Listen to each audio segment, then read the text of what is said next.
back to Thoughts of Leith. This is something I said I was going to follow up on. I said I was putting together some books to take with me on vacation and just read a whole series of books on the colonial period in the mid-Atlantic.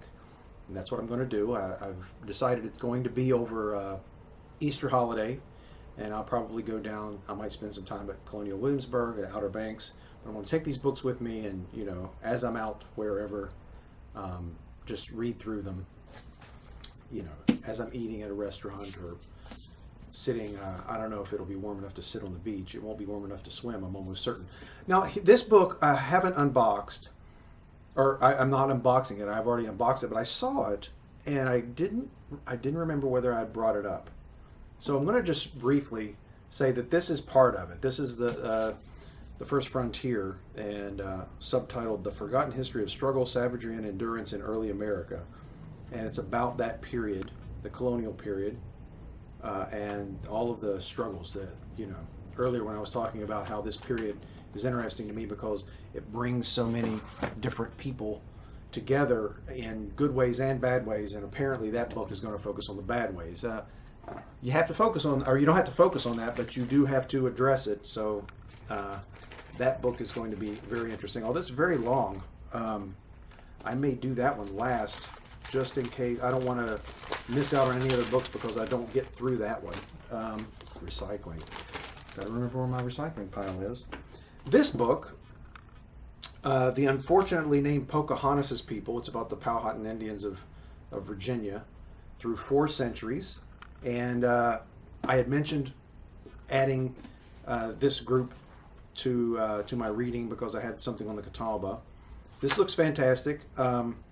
Reducing the entire people to Pocahontas, I don't know. Something about that title I don't like. I wish it had just been called The Powhatan Indians of Virginia through 4 centuries or something. But I don't publish these books, so I don't get to make these decisions. Now, I do want to say, too, that I'm not sure that all of these boxes, I've been gathering them up.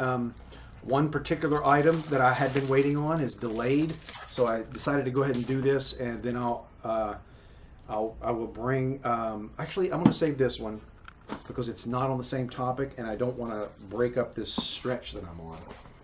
But there is another book that I'm waiting on that's late, and I am going to do that one on its own at a later date. It will arrive before Easter, but it's not going. I'm not going to wait another week to do these books. Okay, they packed this fun. I'm always amazed at how the different ways that things get packed when you order. This is Slave Narratives, a Folk History of Slavery in the United States. These are the Virginia interviews.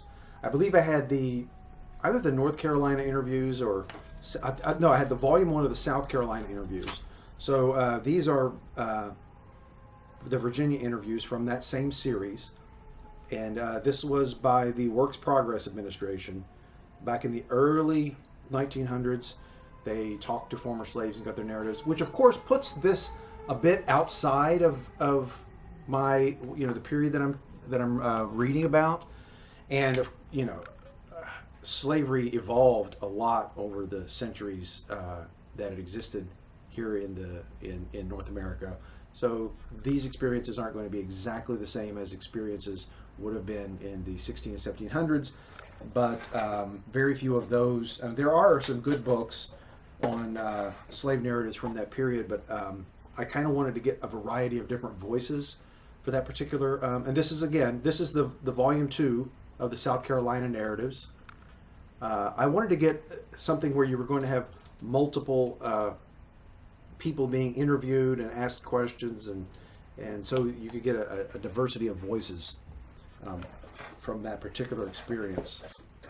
Now, this one is a little bit away from the coast, but I grew up in West Virginia, and this is the history of the early settlement and Indian Wars of West Virginia, and it's up to 1795. So it's perfect for this time period, and it's a part of the history of that time period that is often overlooked. So I wanted to get something that sort of said what's going on in the real backcountry during the same time, and so that book will fill in that gap. Here is the North Carolina version of the slave narratives, and I don't know why the North Carolina version is so much larger, but it goes into the read pile as well. And if you're saying this is an awful lot of books, then you're right. But I tend to be a quick read, so I'm not really intimidated too much. Oh, okay, I say that, and then I pull out a book that's this thick, with type like this. This is Border Settlers in Northwestern Virginia. So this is probably going to be up in the Frederick, Harper's Ferry area, and Harper's Ferry would have been still part of Virginia at that time before the Civil War. And let's see here, and early Native Americans in West Virginia to sort of round out my my Native American reading on that period. So I wanted something. This is the Fort Ancient culture. So this is quite a bit previous. I don't remember it being, but that's fine. That's fine. So the Fort Ancient culture would have been the pre-colonial times, which kind of sets it outside. But you know, if I'm reading slave narratives from from people who were slaves in the 1800s, I can certainly stretch the reading a little bit backward as well as forward. Now this box, let me see what's in this box first before I go on, because I may. Oh, you know what? This is just some more epic meat bars. It's a variety pack, so that there's boar and venison and salmon and bison, and I love these things. I have a little satchel inside my my book bag that I take them everywhere in case I'm out someplace and I just can't find anything else that I want to eat. I just grab one of those, and I think they're delicious. So that's my endorsement. Now this book that I had set aside because it wasn't part of the colonial period, and I may try to read this before I go on vacation, or I might save it for after, but I saw this book mentioned, and it's just fascinating. And I'm not going to even talk, but here's the thing. Destined to Witness, Growing Up Black in Nazi Germany.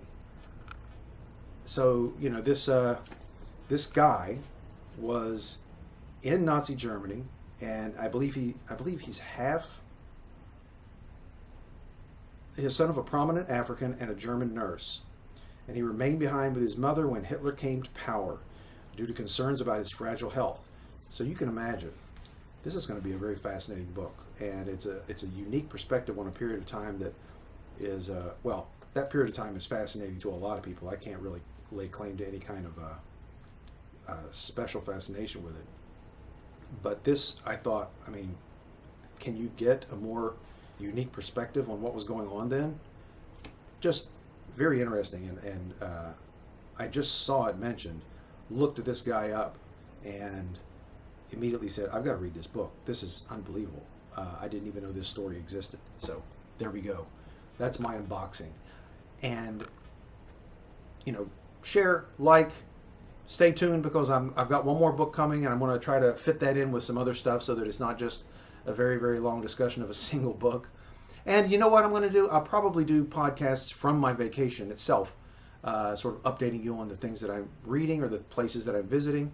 You know, the places that I'm going, that I have in my mind about going there, they're really fascinating places. So stay tuned for that. It will be probably in late April, because that's when Easter is. And subscribe for more thoughts of Lee.